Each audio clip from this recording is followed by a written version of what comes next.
the Gloucestershire countryside near Cirencester.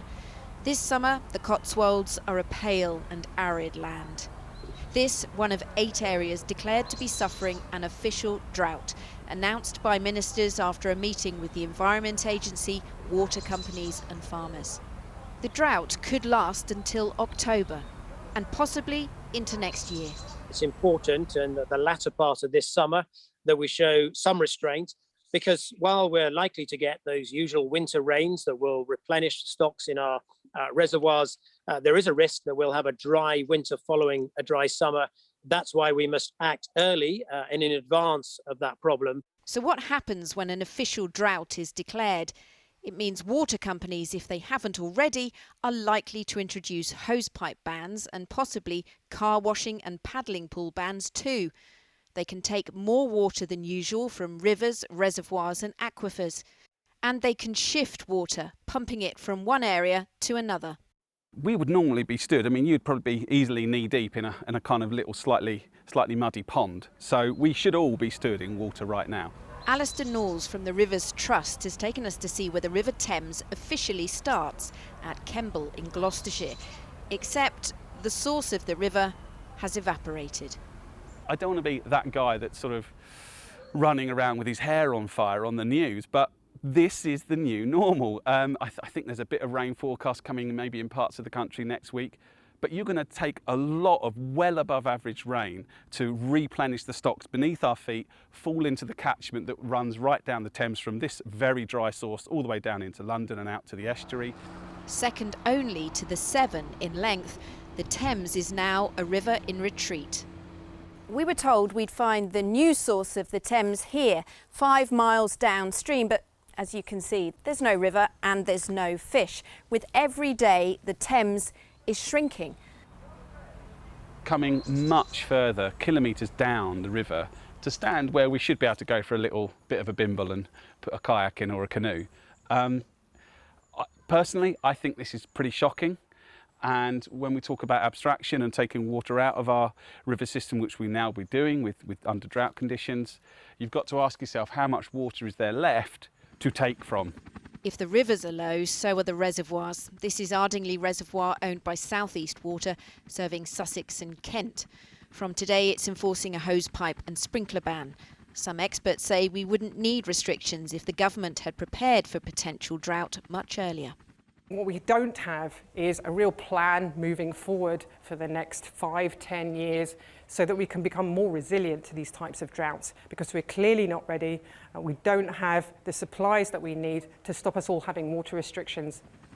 It might not officially be a drought in Yorkshire, but the bone-dry conditions are a fire risk.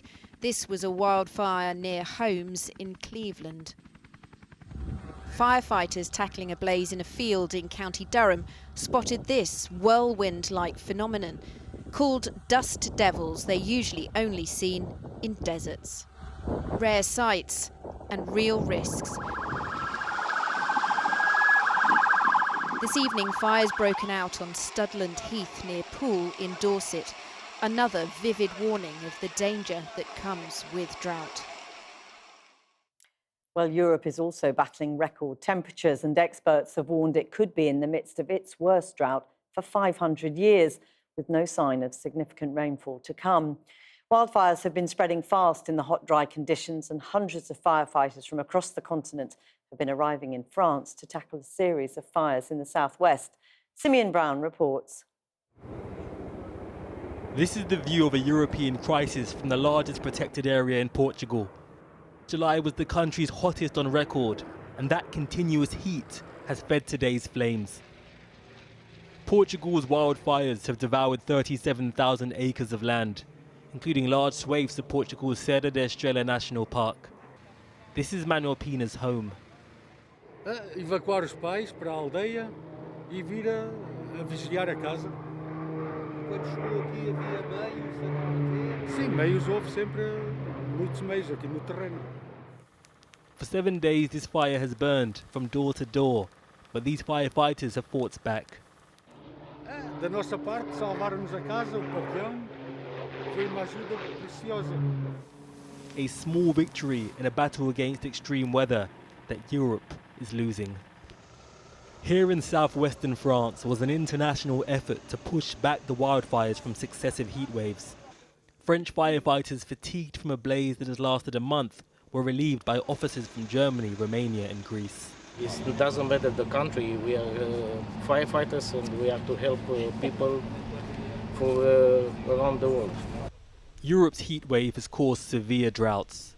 In Burgundy, it has taken the fish out of water and turned the riverbed into an open grill.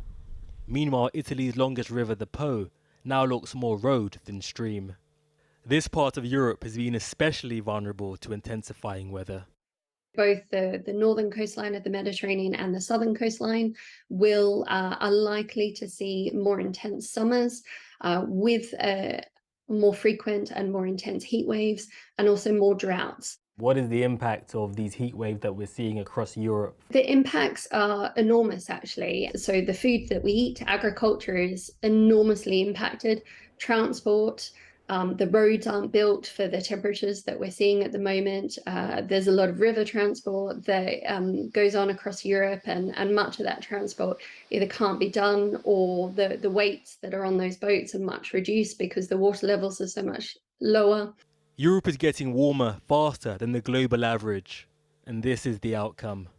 Rivers drying, boats grounded, and flames flourishing. Simeon Brown there. Well, earlier I spoke to Group Managing Officer David Diggins from the Derbyshire Fire and Rescue Service, and I asked him first what the fire service had been dealing with in the last few days. Here in Derbyshire, we've been receiving unprecedented call volumes over the last few days. Our joint fire control, which is shared with Nottinghamshire Fire and Rescue Service, on average receives around 109 calls per day per county. What we've seen over the last 2 days, on the 19th of July, is over 1,000% increase in that, and yesterday 500% increase.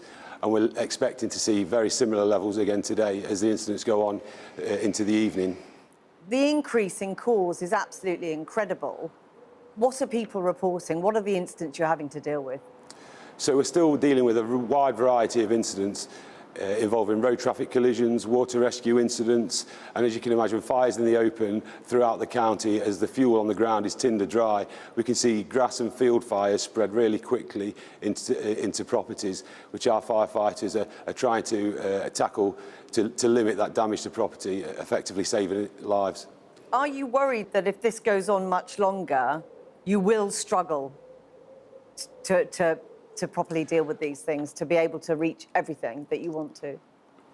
The contingency plans that we've had in place for a while and which we practice upon are coming to fruition now, and we're seeing evidence that the plans that we've got in place are working, and we can deal with an increase in this call type.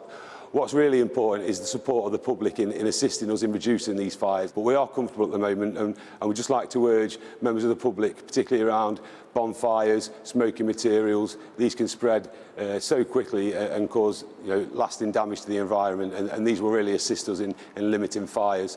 I think we've also got to consider, with the warmer weather as well, water rescue incidents are generally on the increase nationally at this time of year. If we can urge all the members of the public that maybe do go open water swimming to consider, is it needed at this time of the year? Water levels are much lower, and subsurface hazards are different to what the usual levels might be. So we'd really ask the public to support us in that. Yeah, on that issue about the public, some supermarkets have stopped selling disposable barbecues because of the fire risk. And there are plenty of people saying this is completely over the top, it's just a bit of heat. What would you say to those people? The supermarket support for stop selling of barbecues is fantastic news for us. We've seen, and members of the public in our open spaces, particularly in the west area of Derbyshire, in our Peak District, see the devastation that these fires can cause. So we're delighted to see the support from those supermarkets involved. We understand that it is summer and people do want to enjoy themselves, and I think a cooler box with a sandwich inside is much nicer this time of year than a hot beef burger in a field, and we'd definitely urge members of the public to support that. Don't take barbecues into open spaces or even in their own garden, along with controlled burns of rubbish in gardens can also have a devastating effect as well. Group Manager David Diggins, thanks very much for talking to us today. Pleasure.